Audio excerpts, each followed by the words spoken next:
Mi papá me rogó que fuera a ellos para las vacaciones. Después de un vuelo de 6 horas, llegué y él abrió la puerta y dijo, «Cuidarás a los hijos de tu hermana. Nos vamos de viaje familiar». Entonces mi hermana dijo riendo, «No se limpien los mocos con él, niños». Se rieron, hasta que los sorprendí con mi declaración. Mi hermana gritó, mi papá se volvió loco y mi mamá suplicó, pero luego yo. Estaba medio dormida cuando sonó mi teléfono a las 6 de la mañana y ver a mi papá en la pantalla me revolvió el estómago. ¿Nunca es solo una llamada de ¿cómo estás? Dudé un segundo y luego contesté. Fue directo al grano y me preguntó si podía ir a Seattle para las fiestas. Dijo que toda la familia estaría reunida este año y que significaría mucho para él. Su voz era incluso un poco más suave de lo habitual. En contra de mi buen juicio, dije que sí. Reservé un vuelo desde Miami, dejé todo en el trabajo e incluso compré algunos regalos para los niños. Me costó una barbaridad no solo el vuelo, sino también el coche de alquiler que pensé que necesitaría, aunque me dijo que no me molestara. Quería estar preparada. Siempre lo hago. Es simplemente quien soy, o quizás es quien me enseñan a ser. La que se encarga de todo. La nieve me golpeó en cuanto salí del crack. De esas nevadas húmedas y pesadas que te hacen arrepentirte de todo. El viaje en Uber a su apartamento se me hizo más largo que el vuelo. Miré por la ventana, casi esperando que algo saliera mal. Era el mismo barrio donde crecí. Aunque ahora estaba en el trabajo, era la misma casa. Me sentí más como un lugar que yo mismo hice posible que como un hogar. Vivían allí, pero yo lo pagaba. Hipoteca, luz, internet. Mi hermana llevaba más de un año sin trabajo y mis padres siempre tenían una excusa para explicar por qué su pensión o jubilación no les alcanzaba. Al subir las escaleras, esperaba algún tipo de bienvenida. No sé por qué. Quizás una sonrisa, quizás incluso un gracias. Papá abrió la puerta, me miró y lo dijo sin dudarlo. Vas a cuidar a los hijos de tu hermana. Nos vamos de vacaciones familiares. Me quedé ahí parado. Ni un hola, ni un abrazo, ni siquiera un maldito hola. Entonces apareció mi hermana, con una bolsa de lona en la mano y con aspecto desbordante de emoción para alguien que iba a dejar a sus hijos. Los dos pequeños ya llevaban sus abrigos, pisoteando la nieve por toda la entrada. Sonrió y dijo entre risas. No te limpies los mocos con los niños. Todos se echaron a reír. Mi madre se unió desde la cocina como si fuera una comedia. Les pareció divertidísimo. Y ahí fue cuando lo dije. No levanté la voz. No tuve que hacerlo. Simplemente les conté todo lo que había hecho por ellos. Cada factura que pagué. Cada vez que cubrí la deuda de la tarjeta de crédito de mi hermana. Cada mentira que le dije a mi casero solo para que pudiera comprar comida. Entonces les conté algo que no habían previsto. Lo único que había estado ocultando durante meses. El detalle que les echó por la culata su pequeño plan. Fue entonces cuando mi hermana empezó a gritar. Mi papá se enfureció tan rápido que tiró el perchero. Mi mamá empezó a suplicar con las manos en alto, como si pudiera deshacer los últimos 5 años en un instante. Pero ya estaba harta. Me arrastraron por todo el país pensando que sería su niñera gratis mientras se iban de vacaciones. Lo que no se dieron cuenta fue que Seattle era justo donde necesitaba estar para arruinar sus planes. Y eso fue solo el principio. Lo que pasa con la gente como mi familia es que siempre dan por sentado que acabarás cediendo. Mi hermana ya podía saborear la vista a la montaña desde su habitación en el resort. Mi madre probablemente había empacado 10 bufandas y nada de ropa interior. Y mi padre solo quería desaparecer una semana y fingir que sus fracasos eran culpa de otros. Así que cuando les dije que no me quedaría a cuidar a los niños, creo que no lo asimilaron de inmediato. Fue como un fallo en sus cabezas. Se quedaron ahí parados, parpadeando, esperando a que dijera que estaba bromeando. No era cierto. No vine a cuidar niños. Vine a ver cómo se desmoronaba todo. Les dije que su reserva en el resort había desaparecido. Cancelado hace 3 días. Me reembolsaron el importe íntegro de la tarjeta de crédito que, sorpresa, había pagado por él hacía unos meses. No se había dado cuenta porque dejó de revisar sus propios estados de cuenta hace años. Al principio, mi hermana se rió como si pensara que estaba fanfarroneando. Luego abrió la app del resort. Se puso pálida. Sus manos empezaron a temblar. Mi mamá miró por encima del hombro, parpadeó un par de veces y luego empezó a hacer preguntas que nadie podía responder. Entonces llegó la parte de la aerolínea. Les dije que los vuelos habían sido desviados. No habría habido reembolsos, eso habría sido demasiado fácil. Transfirieron el crédito a mi nombre a una cuenta que abrí hace meses, previendo esto. Mi padre gritó algo sobre fraude. Le recordé que no era fraude si la tarjeta estaba a mi nombre. ¿Todas esas mejoras y facturas? No había pagado nada en un año. Toda la casa, la compra, el pago del coche de mi hermana, todo pasó por mí. Él simplemente firmó y se llevó el crédito. Pero lo mejor fue lo que puse sobre la mesa a continuación. No era un sobre elegante ni nada por el estilo. Solo una carta doblada del banco. Un amable recordatorio de que se habían suspendido los pagos automáticos de la hipoteca. Sin amenazas, sin ultimátums, solo un nos vemos pronto. Ese tono. Hace 3 semanas, dejé de informar sobre la casa. Quería ver cuánto tardarían en darse cuenta. Adelanto, no lo hicieron. Ahora mi hermana estaba dando vueltas, intentando llamar al resort, probablemente con la esperanza de que alguien revocara la cancelación. Mi mamá me preguntó cómo podía ser tan cruel después de todo lo que habían hecho por mí. Esa fue la parte que me hizo reír. ¿De verdad creían que habían hecho algo por mí? Entonces sonó el timbre. Todos se detuvieron. No esperaban a nadie. Lo estaba. Lo había planeado con mucha antelación. Les dije que se tranquilizaran, que no era el banco. Todavía no. Mi papá abrió la puerta y entró una mujer alta, de unos 40 años, con un portapapeles y una placa al cuello. Se presentó como Erin, de los servicios de protección infantil. La cara de mi hermana palideció por completo. Verás, la llamé hacía 3 semanas. Le conté lo que vi en nuestra última llamada de Zoom. Los niños se quedaron solos en el patio trasero sin abrigo, uno de ellos llorando, mientras mi hermana fumaba en el porche y revisaba su teléfono. Tenía capturas de pantalla, fechas y horas. La fiscalía había abierto un archivo silencioso. Al principio nada grave. Pero les exigieron que hicieran un seguimiento. Y ahora estaban aquí para una visita domiciliaria. Le sonreí amablemente a Erin y le dije que era el tío que estaba en la ciudad para las fiestas. Pensé que le gustaría ver la cocina. El refrigerador. La habitación del bebé. Mi hermana no dijo ni una palabra. Se quedó allí, paralizada, agarrando sus inútiles billetes de avión. Era la primera vez que la veía sin palabras en años. Y ni siquiera habíamos llegado a la parte buena. La mujer de la CPS entró con calma y autoridad, y me aseguré de no decir demasiado. No fue necesario. La casa hablaba por sí sola. El fregadero de la cocina estaba repleto de platos. Había botellas de vino vacías en la encimera. Uno de los niños había untado mantequilla de cacahuete en la pared junto a la mesa del comedor. Y cuando Erin pidió ver la habitación del bebé, me hice a un lado y le dejé que lo viera ella misma. Mi hermana intentó cambiar de tema. De repente, era la madre preocupada. Dijo que no había tenido tiempo de limpiar porque estaban empacando. Dijo que siempre dejaba instrucciones detalladas y que nunca se iba de vacaciones sin asegurarse de que sus bebés estuvieran bien. Dijo que yo estaba de acuerdo con todo. No reaccioné. Solo miré a Erin. Me preguntó si tenía algún mensaje de mi hermana confirmando que cuidaría a los niños. Saqué mi celular y se lo di. El último mensaje de mi hermana era de hace 2 días. ¿Puedes traerme champú de Miami? El que me compraste la última vez. Nada de niñeras. Nada de consentimiento. Solo un viaje gratis, como siempre.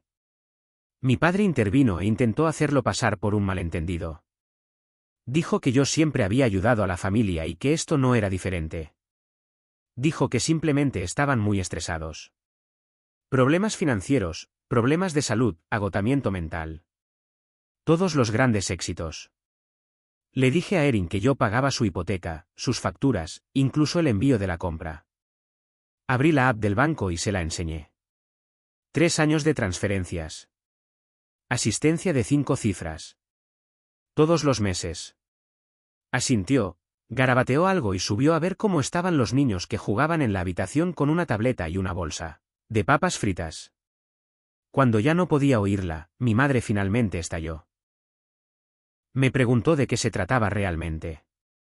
¿Intentaba destruir a la familia por algún sentimiento herido? ¿Si me sentía infravalorada?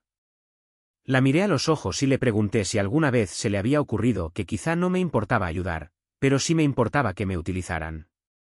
Que quizá no era por el dinero. Quizá fue que en cuanto crucé esa puerta, me dejaron claro que solo era un idiota. Que no me encontraron al otro lado del país para verme, sino que me trajeron aquí para desaparecer mientras ellos jugaban a ser familia en otro lugar. Todos guardaron silencio. Les dije que esto no era una venganza por un fin de semana. Era por años de ser la salida de emergencia de sus vidas. Años de llamadas perdidas, cumpleaños ignorados y desapariciones solo para aparecer cuando necesitaban un cheque o un favor. Les dije que ya había contactado con la hipotecaria. Pronto recibirían una carta, no solo una advertencia, sino una reevaluación de la propiedad. Quitaría mi nombre de la cuenta. Si querían quedarse con la casa, tendrían que cumplir con los requisitos por su cuenta. Adelanto, no lo harían. Les dije que el coche que le había dado de aval a mi hermana sería embargado a fin de mes. Ya había dejado de pagar 2 veces. Simplemente no lo había reportado. Hasta esta mañana. Les dije que les cortarían los servicios públicos en una semana si no actualizaban la información de facturación. Se quedaron ahí parados como marionetas. Y entonces les dije algo que no había planeado decir. Que esta no era la única casa que apoyaba. Que la verdadera razón por la que había venido a Seattle era comprar una casa. No es de ellos. Es mío. Un condominio en el centro.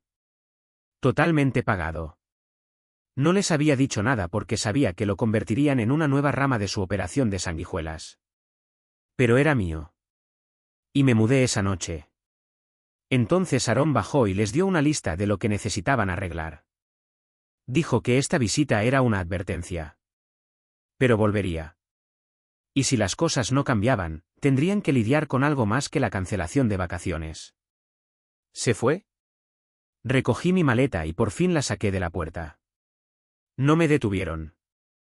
Ninguno me pidió que me quedara. Entendido, tienes razón. Arreglemos esto. Después de que todo estallara cuando la CPS salió por la puerta principal y los dejó parados entre los escombros de su propio desastre, pensé que dormiría allí 2 noches como máximo.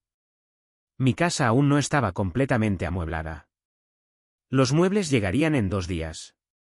Aún tenía que parar el refrigerador, recoger algunas cosas y quizás desempacar bien. Pero no tenía prisa. Por una vez, pensé que podía tomarme mi tiempo. Cuando las cosas empezaron a calmarse, miré a mi padre y le dije, «¿Entonces me quedo contigo 2 días hasta que vuelva a casa?» Lo dije como lo haría cualquier persona normal. Ni petulancia ni sarcasmo. Solo una declaración. Y me miró como si lo hubiera insultado personalmente. Esta vez no alzó la voz. Simplemente dijo que no. Que ya no era bienvenido allí.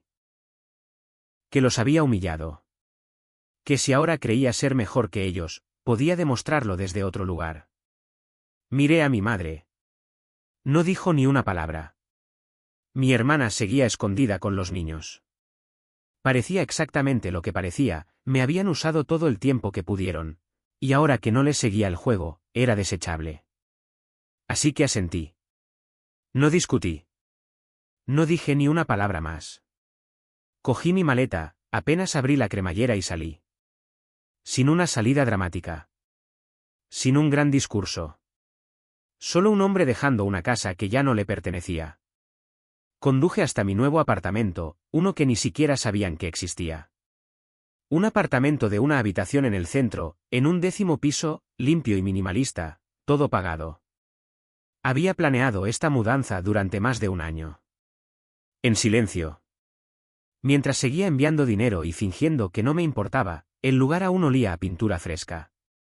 El suelo estaba frío, la nevera estaba vacía y no había sábanas en la cama. Pero era mía. Nadie tenía las llaves excepto yo. Guardé mi maleta en el armario y me quedé allí un momento, sin oír nada. Ni la tele a todo volumen, ni los niños gritando, ni nadie pidiendo que me llevara un favor o un préstamo. Por primera vez en años, no era responsable de nadie más que de mí mismo. A la mañana siguiente preparé café y me senté junto a la ventana a observar el tráfico. No esperaba que nadie me ayudara. Pensé que se esforzarían al máximo, que se pasarían la semana diciéndome que me había vuelto loca, que era egoísta. Pero alrededor de las 11 de la mañana, mi teléfono vibró. Un mensaje de mi hermana. Me preguntó si podía venir. ¿Sola? Dijo que quería hablar. Dijo que no venía a pelear. Dijo que quería disculparse. Y por alguna razón le dije que sí. Unos minutos después, me volvió a escribir. No intento pelear. Solo quiero decir lo que debería haber dicho hace mucho tiempo. Por favor. 5 minutos. Esperé. La dejé con él. Luego envié la dirección. Como una hora después, la vi por la ventana, de pie frente al edificio con una sudadera gris, los brazos cruzados, sin saber si tocar o irse. Se veía diferente. Más pequeña, por así decirlo. Sin maquillaje, sin teléfono, sin niños subiéndose encima. Solo ella. La versión que recordaba de ella antes de que todo se convirtiera en un caos de presunciones y excusas. La dejé entrar. Al entrar al apartamento, se detuvo un instante, como si hubiera entrado en la vida de otra persona. Miró a su alrededor, paredes desnudas, un sofá nuevo, algunas cajas sin desempacar apiladas ordenadamente en un rincón. «Qué bonito», dijo, como sorprendida de que me hubiera construido algo limpio y tranquilo. No respondí. Fui a la cocina, serví 2 cafés y le di uno. Lo tomó y se sentó, como esperando que le dijeran qué hacer. Era la primera vez. No perdió el tiempo. Sin dramatismo. Empezó con la disculpa. Dijo que lamentaba todo por cómo planeaban dejarme a los niños, por actuar como si ya no hiciera lo suficiente. Por cada vez que me escribía pidiéndome dinero como si nada, incluso se disculpó por cómo se rió cuando entré. Ese momento, al parecer, se le quedó grabado. Admitió que se acostumbraron a que yo arreglara las cosas. Que nuestros padres lo esperaban. Que ella lo esperaba. Dijo que se sentía normal hasta que dejé de seguirle el juego. Y entonces las cosas se pusieron feas. Simplemente la escuché. Cuando terminó, le dije que lo apreciaba. Que necesitaba oírlo. Pero también le dije que no podía fingir que no había sucedido. Que disculparse no arreglaría nada a menos que ella realmente cambiara. Ella asintió. Dijo que lo entendía. Dijo que no volvería a casa esa noche, que ella y los niños se alojaban en el hotel por ahora. Dijo que estaba pensando en conseguir su propio alojamiento. Parecía seria. Le dije que sí. Antes de irse, me dio las gracias. Nada de abrazos ni de falsa cercanía. Simplemente salió, más silenciosa que nunca. Me quedé junto a la ventana y la vi irse. Y por un instante, pensé que tal vez algo había cambiado. Pero alrededor de las 7:30 de esa noche, mi teléfono vibró. Número desconocido. Lo dejé sonar. Entonces saltó el buzón de voz. Era mi papá. Su voz era grave. ¡Qué frío! Si crees que esto se acabó, eres más tonto de lo que pensaba. ¿Quieres avergonzar a esta familia? Ya verás cómo te sientes. Me quedé allí escuchándolo 2 veces. No iba a dejarlo pasar. Se culpan por el dinero. El trabajo gratuito no fue suficiente para que me marchara. Ahora quería recuperar algo. Hacerme pagar por haberme pasado de la raya. Y entonces me di cuenta de que tramaban algo. Y no era solo una venganza insignificante. Querían llevarme con ellos. El mensaje de voz confirmó lo que ya sabía. Mi padre no iba a aceptar la pérdida con calma. Mi madre seguiría su ejemplo. Su función siempre ha sido suavizar el golpe después de que él lo asestara. para que pareciera que aún había algo de calidez en una casa que funcionaba con control. No respondí. No devolví la llamada. Simplemente abrí el sobre que había estado guardando para el momento oportuno. Dentro había copias de los documentos de cada transferencia bancaria. Todos los pagos de servicios públicos. Todos los pagos con tarjeta de crédito que hice en su nombre. Cada uno grapado con fechas y números de cuenta. Los imprimí hace semanas y los guardé en una carpeta etiquetada como reclamar. No por razones legales. Todavía no. Pero como sabía que gente como esta solo entendía una cosa, pruebas. A la mañana siguiente, fui a la hipoteca. Había dejado de pagar hacía semanas, pero ahora lo hice oficial. Firmé un formulario eliminando mi nombre de todo lo relacionado con la casa. No quería que me la embargaran. Quería que lo tuvieran todo. Todo. Los pagos atrasados. El creciente interés. Las llamadas. La espera. Salí con una sonrisa que no había tenido en años. De vuelta en mi apartamento, di otro paso. El más silencioso, pero el más nítido. Inicié sesión en mi cuenta bancaria y cancelé 3 transferencias programadas, una para la compra, otra para su plan de teléfono y otra para el seguro del coche de mi hermana. Todas canceladas con 2 clics. Que lo sientan. Estaba tomando café cuando mi madre me envió un mensaje. Un mensaje largo y confuso sobre cómo las familias no deberían ser transaccionales. ¿Y cómo? Aislar a la gente no es amor. No respondí. Entonces llegó el mensaje grupal, ella, mi papá y mi hermana. Intentaron cambiar la historia. Dije que los había traicionado. Que lo habían sacrificado todo por mí mientras crecía. Que ahora los estaba castigando por esta comprensión. Pero no esperaban lo que vino después. La sorpresa final. La razón por la que no tenía intención de volver a poner un pie en su casa. Hace 3 meses, presenté discretamente una denuncia ante un programa de vivienda del gobierno. Nada grave, solo una solicitud para que revisaran cómo se estaba utilizando la ayuda financiera en hogares con varios adultos y niños dependientes. Incluí copias de las facturas que pagué. Prueba de cómo mi dinero se usaba para subvencionar sus vidas mientras los niños eran desatendidos. A veces abandonados. A veces, se marchaban sin apenas despedirse. Eso desencadenó una auditoría interna. Y ayer, mientras aún discutían sobre quién debía llamarme primero, recibieron una carta. Una revisión formal de su elegibilidad para programas de manutención infantil, asistencia para la vivienda y prestaciones por discapacidad. Una carta que empezaba con, lamentamos informarle. Y terminaba con, sujeto a investigación. Mi hermana me envió un mensaje a las 10:23 con una sola palabra. ¿Por qué? La ignoré. Porque me trajeron del otro lado del país para cuidar su desastre. Y lo único que hice fue devolvérselo. Pedazo a pedazo. Para la última semana de diciembre, llevaba días sin saber de ellos. Ni mensajes ni llamadas. Mi hermana había dejado de contactarme. El silencio era una nueva táctica, una retirada temporal mientras descifraban qué me atacaría a continuación.